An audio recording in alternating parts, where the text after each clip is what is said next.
Ку-ку.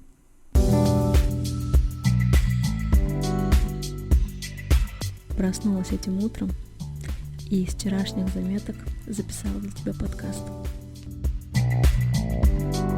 Прекрасного дня. Послушаешь? Приветик, привет. Давным-давно жила-была девочка, которая начала записывать подкасты, всякие ролики. А потом случилось лето, и она так сильно расслабилась, что вообще позабыла о том, что нужно хоть что-то делать. В общем, отдохнула я отлично, отдохнула хорошо. Все лето практически я провела в таком режиме плотных записей, плотной работы с клиентами и, соответственно, разные поездки, отдых и так далее. Вот, сейчас нужно уже, конечно, давно было бы приступить к работе. Собственно, чем я и хочу заняться. И, конечно, первая тема, я хотела еще в начале лета, в мае записать про наращивание. Но вот что-то как-то все откладывала. И на самом деле я уже думала, что к концу летнего сезона уже вообще все об этом забудут. Но каково было мое удивление, что до сих пор поступают заявки на обучение, например, на наращивание. Или, наращивание, кстати говоря, не так часто, а вот именно обучающие курсы наращивания, они, конечно же, все чаще и чаще поступают. Хотя у меня был прогноз немножко другой. Так и вот, что мы, получается, сегодня имеем. Заявки. Не скажу, что прям растут, но продолжают это наращивание прямо, знаете ли, штурмовать нашу индустрию. И очень много есть минусов, очень много есть плюсов. И обзоров на самом деле, знаете, какое количество? Вы наверняка сами знаете, какое. Уже все, кому не лень, записали это видео про наращивание и так далее, про его плюсы, про его минусы и все такое прочее. Когда только это стартанула тема, я к ней отнеслась достаточно скептически. Я не против новшеств совершенно. То есть, если есть какая-то достойная замена тому, что сейчас существует, да пусть оно будет. Я с удовольствием за то, чтобы, наоборот, облегчать работу мастеров, чтобы делать ее удобнее, комфортнее, быстрее, дороже. В общем, все, чтобы было намного круче, чем раньше. Но с наращиванием вообще не было такого. Ничего супер удобного в этом нету. Главный аргумент, который приводится в плюсы наращивания, это, конечно же, антиаллерген, что очень быстро полимеризуется этот клей. Аллергики все, идите к нам, и аллергии у вас не будет. Вообще должна сказать по поводу аллергии, что за время долгой моей постоянной практики, а это ни много ни мало, 12 лет, уже 13 год, и мне удавалось сталкиваться с аллергией вообще не часто. Более того, данным образом клиенты, которые жаловались на красноту глаз, на зуд, на какой-то дискомфорт во время или после наращивания, после моего наращивания, после встречи со мной, они каким-то чудодейственным образом почему-то все исцелялись. Я, конечно, не хочу сказать, что я какая-то волшебница, но у меня просто есть про покраснение глаз блог и подкасте, и видео. И я там как раз-таки эту тему и разбираю. И не все то аллергия, что мастера обычно аллергией называют. Говорят, что это норма и так далее. Но это отдельный выпуск, он уже есть, называется «Покраснение глаз». Так вот, что же, я, получается, исцеляю клиентов от аллергии? Конечно же, нет. И статистика, моя хотя бы личная, собственная, конечно, ей можно не доверять, у каждого своя статистика, но моя показывает, что у ничтожно малого количества клиентов есть реальная, действительно подтвержденная аллергия на цианоакрилат, например. Или на любой другой компонент, который находится в клее. За всю практику я не могу назвать даже количество людей, которые обращались ко мне с аллергической реакцией или после моего наращивания у них была аллергическая реакция. Вот. Ну и, конечно, я и говорю, мой опыт, может быть, на мой опыт не стоит ориентироваться, для кого-то он является там каким-то непрофессиональным. Буквально набежит армия мастеров, которые скажут, что нет, а у меня вот с аллергией очень там сложные отношения и будут кричать абсолютно об обратном. Ну да ладно. С аллергией немножко стало понятно, что для меня, допустим, это совершенно никакой не аргумент, потому что у меня совершенно нет проблем с клиентами, у которых аллергические реакции, потому что чаще всего они ложные, эти аллергические реакции, они не подтвержденные ничем, и поэтому, соответственно, этот аргумент для меня, как плюс LED-наращивания, он не стоит совершенно ничего. Ради антиаллергенности я даже не стала бы пальцем шевелить лишний раз, чтобы эту методику вообще попробовать на себе. Но что же еще есть? Быстрота полимеризации клея.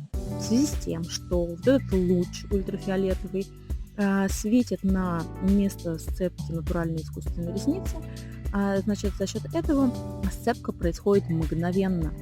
Но послушайте, быстрота этой полимеризации, она в негативную сторону, если так можно сказать, компенсируется тем, что сложность подготовки и сложность самого процесса перекрывает этот плюс. Постоянный контроль за тем, чтобы вот эти защитные наклейки не слетели, нажатие кнопки для вот этой активации лампы и так далее, это все дополнительное время для подготовки, это дополнительный контроль, постоянный контроль. Я, конечно же, знаю, что мастер может работать аккуратно, без каких-либо последствий, то есть безопасно для клиента, для себя и так далее. Но все ли так работают? Вот в этом вот вопрос. Поэтому пока тема еще, знаете, такая недостаточно изученная, да и стоит ли ее вообще изучать. Но так как пункт про аллергенность для меня не значит ничего, пункт скорости полимеризации для меня не значит тоже ничего, потому что достаточно того, с чем я работаю сейчас, цианокрилатный клей нормально застывает и все с ним в порядке. Безусловно, вопросы с ноской, они всегда могут быть. Однако я сильных прям провалов и потерь по носке не замечаю у своих клиентов.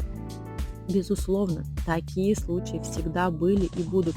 Хоть на что вы наращиваете, хоть каким клеем, хоть в каких условиях. То есть можно пытаться соблюдать все абсолютно правила обыкновенного наращивания, обыкновенного, оно уже, смотрите, стало обыкновенным, когда вот пришло LED-наращивание современное, такое инновационное, и как будто бы кажется, что наше обыкновенное наращивание такое, типа, оно совсем простое стало.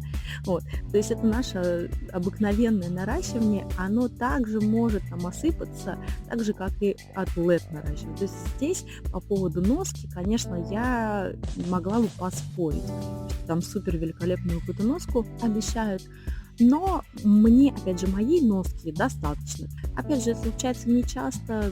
Поэтому быстрота полимеризации и долгая, еще дольше, чем обычно носка, считается очень слабым аргументом. По освещению у меня очень большие есть вопросы. Я не настаиваю, что мастер должен работать без лампы. Я совершенно не об этом говорю, как все поняли, что типа я топлю за то, что нужно включать лампы и работать. Нет же, я вообще не об этом говорила. У меня также есть на эту тему и видео, и аудио в подкасте есть выпуск. Много мне потом написали, что как так, мы не можем без лампы, то есть это мастер по наращиванию ресниц не может работать без лампы. Вот. Я понимаю, что это, скорее всего, исключение, однако я в том ролике говорила именно об организации освещения в кабинете в принципе. И если вы его правильно организуете, то тогда лампы вам, скорее всего, не потребуется. Либо потребуется в каких-то исключительных случаях, либо потребуется для всего лишь каких-то нескольких часов работы, а не на целый день. В общем, это уже тут оправдательная часть про выпуск с освещением. Я к чему это говорю? Что основное освещение плюс освещение от лампы и плюс еще вот этот вот лучом ультрафиолетовым. Не знаю, как-то это слишком очень много света. Ну вот смотрите, и безопасность, про безопасность вообще не хочу ничего говорить. Очень много вот этих вот нюансов, а насколько этот луч безопасен, а насколько будет страшно, если попасть там куда-то там на кожу или что-то, или вдруг глаз приоткроют. Ну, в общем, потому что одни врачи в кавычках говорят, что это нормально, все в порядке, другие врачи не в кавычках, реальные эксперты говорят, что это опасно, безопасно. То есть мнения вообще так сильно расходятся. Я не считаю нужным на эту тему вообще говорить. Мое мнение приблизительно понятно, да, что ультрафиолетовое наращивание это совершенно полная а, ерунда, если так можно сказать. Совершенно не нужно тратить свое время, бегать по этим обучениям, тратить свои деньги. Понимаете, что через год максимум об этом вообще даже никто не вспомнит. Очень много было разных, знаете, там каких-то новинок, что мы думали, о, сейчас индустрия перевернется, о, сейчас там мастеру будет работать там проще и так далее. Пинцеты, почкоформировочные вот эти машинки, какие-то клея супер такие, супер сяки, пучки для наращивания, которые готовы. Ну вот скажите, ну хоть кто-то этим сейчас пользуется? Я, конечно, знаю, что пользуются, но какое количество мастеров реально улучшили свою жизнь благодаря вот этим вот новинкам. Но я уверена, что, конечно, с ультрафиолетовым наращиванием будет кто-то работать, безусловно. Но это будет настолько маленькое количество людей, потому что вот эта новая технология, она совершенно не переплюнет нашу старую добрую, старое доброе поясничное наращивание на санакрилатный клей, формирование пучков там, вручную или с ленты. Никуда мы от этого не денемся, это было, есть и будет. Никакого супер переворота не произойдет. И опять же, чем плоха вам наша старая технология, наша обычная технология, не современная, не новая, уже проверенная, которая показывает свои отличные результаты на протяжении очень долгих лет.